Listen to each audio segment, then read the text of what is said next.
Pancasila, 5 kata yang begitu akrab di telinga kita, adalah jantung yang menggerakkan seluruh sendi kehidupan bangsa Indonesia. Ia lahir dari perenungan mendalam para pendiri bangsa. Di tengah semangat persatuan dan perjuangan kemerdekaan, Pancasila bukanlah sekedar kumpulan kata, melainkan sebuah ideologi yang hidup dan berkembang seiring perjalanan waktu. Lalu, bagaimana pandangan generasi sekarang, khususnya generasi Z terhadap Pancasila?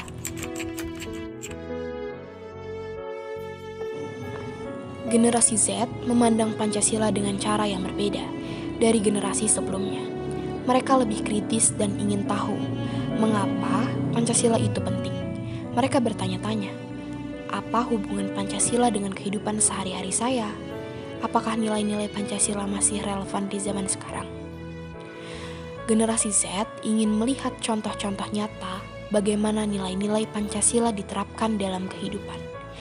Mereka ingin tahu bagaimana kita bisa hidup rukun dengan orang yang berbeda, bagaimana kita bisa mengatasi masalah bersama, dan bagaimana kita bisa menjaga negara kita. Singkatnya, generasi Z ingin agar Pancasila tidak hanya dihafalkan, tetapi juga dipahami dan diterapkan dalam kehidupan sehari-hari. Mereka ingin melihat Pancasila sebagai suatu yang relevan dan bermanfaat bagi mereka. Lantas, apa saja contoh tindakan yang relevan dengan Pancasila dalam kehidupan sehari-hari? Di video sebelum ini, kita udah menjelaskan apa makna dari Pancasila itu sendiri. Dan kali ini kita bakal ngebahas masalah yang berkaitan dengan sila pertama hingga sila kelima pada Pancasila. Langsung aja. Sila pertama yaitu ketuhanan yang Maha Esa menjadi fondasi spiritual bangsa kita. Nah, kita diajarin nih untuk saling menghormati keyakinan kita walaupun berbeda-beda, juga kita diajarkan untuk hidup berdampingan dengan damai.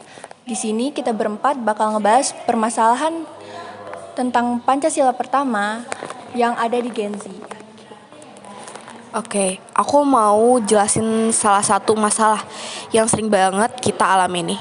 Mungkin aku sebagai orang yang beragama Islam sendiri itu enggak keberatan ketika organisasi yang aku ikutin itu tuh melaksanakan kegiatannya pada hari Sabtu dan Minggu.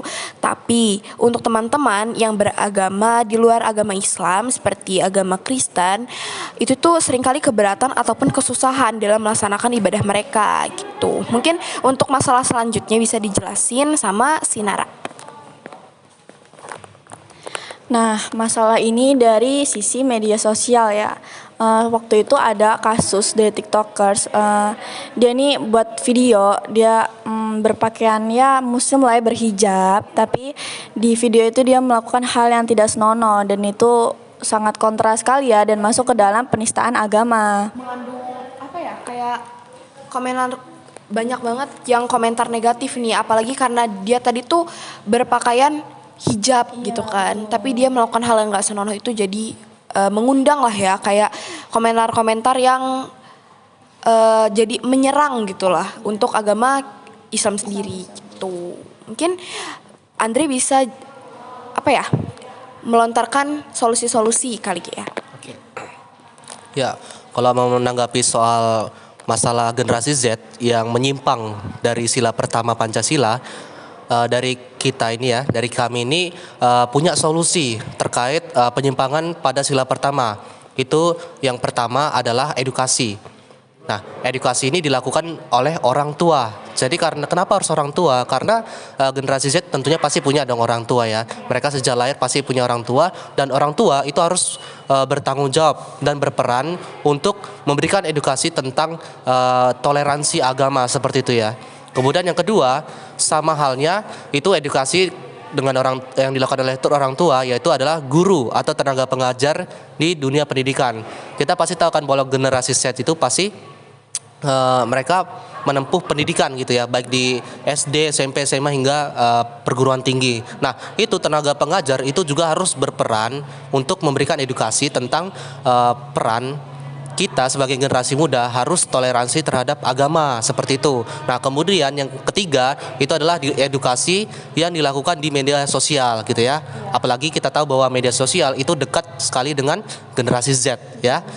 Saya yakin pasti generasi Z itu punya media sosial ya, seperti TikTok, Instagram, WhatsApp dan sebagainya. Nah, kita tahu bahwa media sosial itu kita bebas untuk memberikan konten-konten seperti apa, tapi sebaiknya kita harus memberikan konten-konten yang positif gitu ya, konten-konten yang mendidik, memberikan edukasi terkait sila pertama seperti itu. Karena kita kan tahu ya bahwa postingan-postingan sekarang ini kan kalau sudah berbau tentang agama itu isi komentarnya negatif tuh. Banyak ya intoleransi agama yang terjadi di komentar-komentar postingan yang berbau agama seperti itu. Nah, jadi itulah solusi yang bisa kami berikan terkait sila pertama ini. Oke. Nah, itu tadi adalah pemaparan tentang sila pertama, masalahnya dan solusinya. Oke, kita lanjut aja ke pembahasan sila kedua. Di sila kedua, yaitu kemanusiaan yang adil dan beradab, kita diajarkan untuk memperlakukan sesama manusia dengan adil, penuh kasih sayang, dan menjunjung tinggi harkat manusia. Nah, kita bakal ngebahas permasalahan terkait sila kedua. Oke, jadi aku lanjut ya. Aku ngebahas tentang penyimpangan atau permasalahan terkait dengan sila kedua ini. Nah, Gen Z itu karena deket banget sama yang namanya media sosial. Nah, masalah yang ada di media sosial itu adalah cyberbullying. Nah, kenapa sih ini nih ada kaitannya dengan sila kedua? Karena ya sila kedua itu berbunyi kemanusiaan yang adil dan beradab, dan ketika masalah dari cyberbullying ini sendiri adalah kurangnya adab pada kita, gitu nggak sih? Sebagai Gen Z itu seringkali ngomong yang nggak senonoh dan nggak benar gitu di media sosial. Mungkin Nara mau menanggapi? Contohnya tuh banyak ya, kayak postingan-postingan di TikTok atau Instagram itu komenannya ada yang kayak yang rasis gitu ya, yang kayak maaf ya, contohnya kayak ih Jawa, ih Maghrib gitu-gitu. Itu kan termasuknya ya cyberbullying kan ya. Itu banyak banget, dan di zaman sekarang ini kayak orang-orang ngetik atau ngucap kata-kata itu udah kayak terlalu biasa banget gak sih? Kayak dikit-dikit ih Maghrib, ih Jawa, ih hitam itu udah kayak biasa banget. Padahal itu penyimpangan banget gak sih? Malah dari Andre? Ya, kalau dari aku sendiri sih, aku ada dua hal sih yang ingin kutanggapi dari penyimpangan sila kedua. Nah, yang pertama itu terkait kasus pelecehan. Nah, kita kan tahu ya bahwa saat ini tuh banyak kasus pelecehan yang dilakukan oleh generasi Z. Nah, itu kan merupakan salah satu penyimpangan dari sila kedua. Nah, ini kemudian yang kedua ada juga korupsi. Nah, kita tahu bahwa korupsi di Indonesia ini banyak terjadi gitu ya. Nah, kenapa sih korupsi itu masuk bagian penyimpangan dari sila kedua? Itu karena uang yang dikorupsi oleh penjabat itu adalah uang yang harusnya berguna untuk masyarakat, untuk rakyat gitu ya. Uang yang harusnya untuk rakyat tapi dirampas oleh oknum koruptor. Nah, itu juga merupakan salah satu penyimpangan dari sila kedua. Nah, selanjutnya bagaimana dengan solusi yang bisa diterapkan? Itu yang pertama adalah lagi-lagi tentang edukasi gitu ya. Jadi edukasi baik di keluarga maupun dunia pendidikan ya, kita harus melakukan edukasi tentang edukasi etika, karena kita perlu tahu bahwa kalau ngomongin soal kemanusiaan pasti kita harus membicarakan tentang etika gitu kan, apalagi etika anti korupsi, etika mengenai tutur berbicara, apalagi sekarang kan kalau pelecehan itu kan nggak terkait tentang pemerkosaan juga, tapi catcalling gitu ya, catcalling. Nah, catcalling itu juga merupakan salah satu hal yang salah gitu loh dari etika.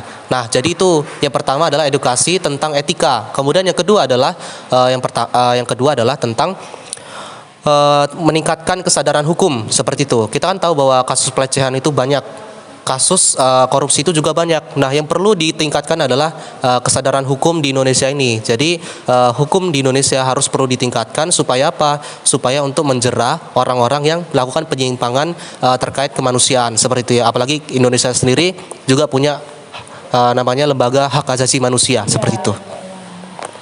Oke, mungkin itu aja dari sila kedua terkait permasalahan dan solusinya. Oke, lanjut ke sila ketiga. Nah, selanjutnya sila ketiga yaitu Persatuan Indonesia adalah perekat bagi keberagaman bangsa. Dalam Bingkai Negara Kesatuan Republik Indonesia, kita diajarkan untuk menghargai perbedaan suku, budaya, dan agama. Nah, seperti sebelumnya kita akan membahas permasalahan yang ada di sila ketiga. Nah, masalah yang terkait nih bisa kita contohin kayak polarisasi pas pemilihan presiden kemarin. Kayak kita kan Gen Z ini deket banget sama sosmed, apalagi misalkan dari TikTok gitu. Terus FYP kita tuh isinya tuh tentang apa ya, hal-hal baik yang kita dukung dan hal-hal buruk dari paslon yang kita kurang suka. Jadi karena itu kita terpolarisasi, terkotak-kotakan. Jadi kita terpecah gitu. Nah, yang kedua adalah masalah tawuran. Nah, tawuran ini juga disebabkan dari cyberbullying karena kita Gen Z itu adalah orang-orang yang sangat dekat dengan media sosial. Mungkin Andre bisa langsung kasih solusinya. Oke. Ya, jadi sebelum untuk membahas solusi, ingin melengkapi dari pernyataannya Salwa. Jadi berbicara tentang konflik SARA, kita tahu bahwa konflik SARA itu ada beragam ya. Jadi kan SARA itu kan suku, agama, ras, dan antar golongan seperti itu ya. Salah satu contohnya adalah tawuran. Contoh tawurannya seperti apa? Ini bisa tawuran antar pelajar, itu kan termasuk antar golongan ya. Atau tawuran antara masyarakat sipil dengan kaum komunitas lainnya kayak gitu. Nah, ada pun juga konflik SARA yang lainnya tentang agama nih. Kita juga tahu kan bahwa ada nih contohnya mah banget ya soal tentang pembubaran beribadah gitu kan, pembubaran ibadah, kemudian ada juga penghancuran tempat ibadah. Nah, itu juga merupakan bagian dari penyimpangan pada sila ketiga gitu kan. Nah, kalau berbicara tentang solusi dari penyimpangan pada sila ketiga itu ada banyak hal. Yang pertama adalah kurangi ego. Kita kan tahu ya bahwa ego tuh kita kan susah buat untuk menahan ego kita ya. Kita tahu bahwa baik di suku, baik di agama kita diajarkan bahwa suku kita kita itu punya hukum-hukum agama yang seperti ini atau punya tradisi yang seperti ini. Tapi bukan berarti dari semua yang kita pelajari itu kita harus memaksakan itu kepada orang lain kayak gitu ya. Nah, jadi yang pertama tadi adalah kurangi ego. Nah, yang kedua adalah pintar-pintarlah dalam berkata-kata seperti itu. Nah, karena kesalahan berkata itu juga mengakibatkan konflik dari SARA itu sendiri. Contohnya mungkin adalah umpatan terhadap suatu kaum atau komunitas seperti itu. Nah, itu bisa jadi sebuah konflik yang besar. Dan masih banyak lagi, apalagi kita di generasi Z ya, kita kan gampang banget ya ngomong yang senaknya gitu kan, ceplos-ceplos. Nah, itu sebaiknya untuk generasi Z kurangilah berbicara yang seenaknya kayak gitu ya, pintar-pintar dalam berkata-kata karena mulutmu adalah harimaumu. Betul. Oke, tadi itu adalah permasalahan dan solusi dari masalah terkait dengan sila ketiga. Oke, langsung aja kita ke sila keempat. Nah, lanjut di sila keempat yaitu kerakyatan yang dipimpin oleh hikmat kebijaksanaan dalam permusyawaratan dan perwakilan, mengajarkan kita untuk berpartisipasi aktif dalam kehidupan berdemokrasi, menjunjung tinggi keputusan bersama dan selalu mengedepankan musyawarah untuk mufakat. Nah, mungkin kita akan membahas masalahnya juga. Nah, jadi masalah yang marak terjadi pada kita Gen Z di sila keempat ini adalah banyaknya golongan putih pada saat pemilihan presiden ataupun kepala daerah lainnya, baik di daerah pusat ataupun pelosok. Nah, mungkin Haura mau menambahkan. Jadi kayak Gen Z itu memang benar-benar kalau dilihat sejauh ini kurang partisipasinya dalam politik di Indonesia. Lanjut aja ke Andre, bisa beri solusi. Ya, jadi lagi-lagi sebelum solusi, jadi saya ingin menambahkan terkait generasi Z sekarang itu yang malas ya, malas untuk terlibat atau berpartisipasi dalam Pemilihan umum. Ya, pemilihan umum atau golput ya. Karena generasi Z banyak nih yang malas ini ya untuk ikut pemilihan karena ribet lah dan sebagainya. Namun ada satu hal lagi yang perlu diketahui bahwa generasi Z sekarang juga kurang kesadarannya terhadap politik seperti itu. Kenapa sih? Kenapa sih politik itu penting? Nah, ini ya untuk generasi Z harus update tentang politik. Kenapa? Karena kehidupan kita itu dipegang oleh politik gitu ya. Jadi kita harus perhatikan pemerintahan kita di Indonesia ini berjalan seperti apa, itu kita harus perhatikan karena kehidupan kita dipegang oleh para pemimpin-pemimpin kita seperti itu. Nah, untuk solusi yang bisa dari kami berikan itu yang pertama ya tadi tingkatkan kesadaran terkait untuk politik gitu ya.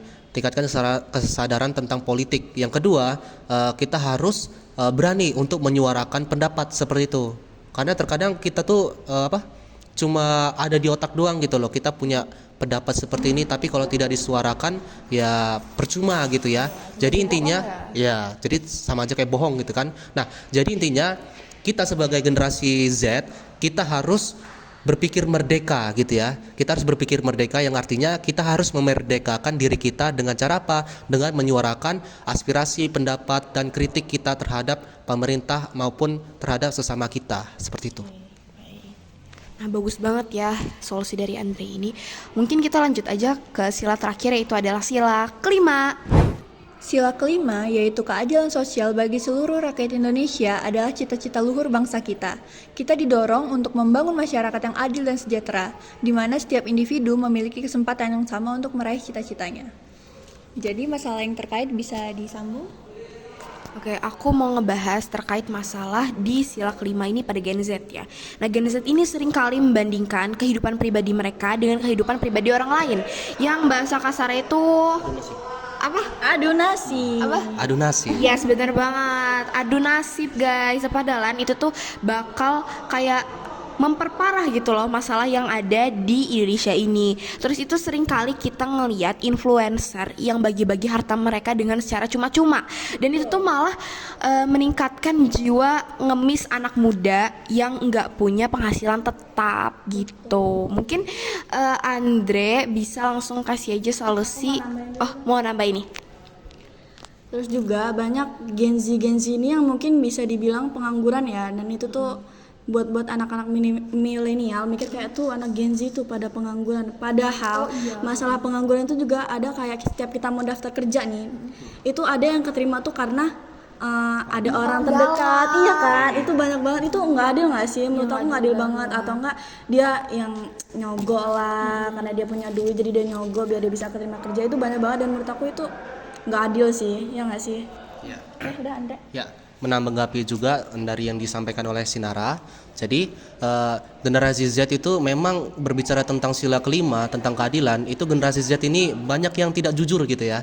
Banyak yang tidak jujur, banyak melakukan penyimpangan seperti halnya melakukan kecurangan. Nah, kecurangannya seperti apa? Sederhananya kalau di sekolah ataupun lagi di kampus nih ya, banyak kecurangan dilakukan seperti mencontek, melakukan plagiarisme terhadap sesama, terhadap orang-orang di luar sana. Kemudian yang selanjutnya juga melakukan kecurangan dengan menggunakan AI ya. Sekarang kan generasi Z ini deket banget ya dengan AI ya, apa-apa serba AI gitu kan. Nah, itu juga menggunakan AI itu termasuk kecurangan. Karena apa? Karena dalam dunia pendidikan itu kita diajarkan untuk berpikir kritis, berpikir yang lebih leluasa gitu kan. Tapi kalau misalnya generasi Z sekarang kalau apa-apa itu memilih untuk melakukan yang serba instan seperti menggunakan AI atau melakukan kecurangan, itu justru dampaknya buruk gitu ya bagi generasi muda di Indonesia, dan salah satunya juga bisa menurunkan motivasi belajar untuk generasi muda yang sekarang ini ya. Jadi untuk solusinya ke depan itu adalah lagi-lagi ini peran dari keluarga, dunia pendidikan dan juga peran media sosial yang memberikan edukasi atau konten yang positif terkait permasalahan yang sudah kita sebutkan tadi. Seperti boleh saja sih menggunakan AI, tapi kita juga harus bisa berpikir seperti AI. Apalagi kita tahu ya kalau ada tuh juga diajarin tentang berpikir komputer. Nah, jadi mahasiswa sekarang harus bisa berpikir seperti AI, seperti komputer saat ini ya. Jangan mau dikalahkan oleh robot-robot, jangan mau dikalahkan oleh AI, tapi generasi sekarang harus bisa mampu meningkatkan kualitas diri gitu ya. Nah, jadi itulah solusinya. Kemudian juga berbicara tentang berbicara tentang kesenjangan sosial. Solusi yang dapat diberikan ya, kita juga harus menyadari kemampuan kita. Tapi bukan berarti kalau kita sadar dengan kemampuan kita yang kurang, itu bukan berarti kita menyerah. Nah, jadi solusinya buat generasi sekarang harus tetap semangat gitu ya. Harus memanfaatkan teknologi yang ada. Jangan mau membandingkan hidup diri kita sendiri dengan orang lain katanya. Orang lain itu bisa sukses karena mereka juga pernah ngerasain apa yang kita alami. Gagal dan ketidakmampuan itu hal yang biasa seperti itu ya. Nah, jadi itulah solusi yang bisa kami berikan. Mungkin itu aja pembahasan yang bisa kita sampaikan terkait dengan solusi dan masalah dari sila pertama hingga sila kelima yang ada di Pancasila. Kita harapkan pembahasan kali ini dapat memberikan insight untuk para penonton. Mungkin itu aja. Terima kasih dan bye-bye.